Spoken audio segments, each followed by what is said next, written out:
یہ ایک درویش کا قصہ ہے، ایک بہت پرہیزگار اور نیک انسان کا جنہوں نے خود کو ایک آزمائش میں ڈال لیا تھا، مگر جلد ہی ان پر اپنے کیے کی حقیقت کھل گئی اور انہوں نے خدا کے کاموں میں مصلحت کو سمجھا اور اپنے دنیا میں آنے کا مقصد جان لیا۔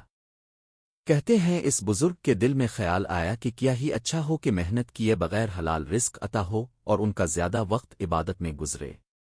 بزرگ نے اللہ سے دعا کی کہ مجھے روز کی مشقت سے بچا اور حلال رزق عطا فرما، میں زیادہ عبادت نہیں کر پاتا کیونکہ دن کا خاصا وقت معاش کی بھاگ دوڑ میں گزر جاتا ہے۔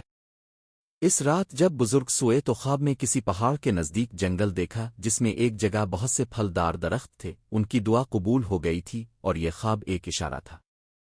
بزرگ نے جنگل جا کر بہت سے پھل توڑ لیے اور گھر لے آئے۔ وہ نہایت میٹھے اور فرحت بخش تھے اور ان کا شکم بھرنے کو بہت تھے۔ درویش نے محسوس کیا کہ ان پھلوں کو کھانے سے ان کی گفتگو اور لب و لہجے میں بڑی تاثیر اور شیرینی پیدا ہو گئی ہے، اور ان کا کلام سن کر لوگ بہت زیادہ متاثر ہوتے آؤ اور ان سے بڑی محبت کرنے لگے ہیں۔ اب انہیں چاہنے والے ہر وقت گھیرے رہتے اور یوں ان کو عبادت کا وقت نہ ملتا۔ بزرگ کے دل میں ایک اور خیال آیا اور انہوں دعا کی کہ اے پروردگار، مجھے وہ انعام عطا فرما جو سب سے پوشیدہ ہو۔ اس دعا کے بعد ان کی قطن گویائی جاتی رہی۔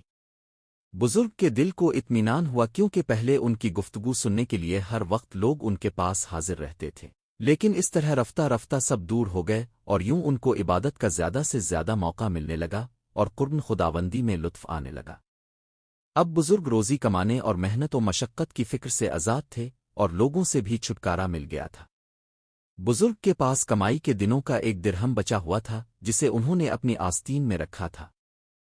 ایک مرتبہ ان کا گزر جنگل کے قریب سے ہوا جہاں ایک لکڑہارے کو دیکھا جو بہت تھکا ہوا اور پسینے میں شرابور تھا۔ بزرگ کے دل میں خیال آیا کہ کیوں نہ یہ درہم اسے دے دوں، مجھے تو اللہ پاک رزق دے رہا ہے، لیکن اس درہم سے یہ لکڑہارا 2-4 روز کی مشقت اور روزی کے غم سے بچ جائے گا۔ جنگل میں ملنے والا وہ لکڑہارا دراصل ایک روشن ضمیر اور متقی تھا۔ اللہ تعالیٰ کا اس پر خاص کرم تھا۔ بزرگ نے خود یہ واقعہ بتایا کہ اس نے کشف سے میرے دل کی ہر بات جان لی اور غصے سے بھر گیا۔ اس نے اپنی لکڑیوں کا گٹھا زمین پر رکھا اور دعا کی یہ سب سونے کی بن جائیں، اور ایسا ہی ہوا۔ یہ دیکھ کر مجھے ہوش نہ رہا۔ جب حواس بحال ہوئے تو وہ ولی اللہ دعا مانگ رہا تھا کہ میں ڈرتا ہوں کہ کہیں میری کرامت میری شہرت کا باعث نہ بن جائے، اس لیے ان لکڑیوں کو اپنی اصل حالت پر کر دے۔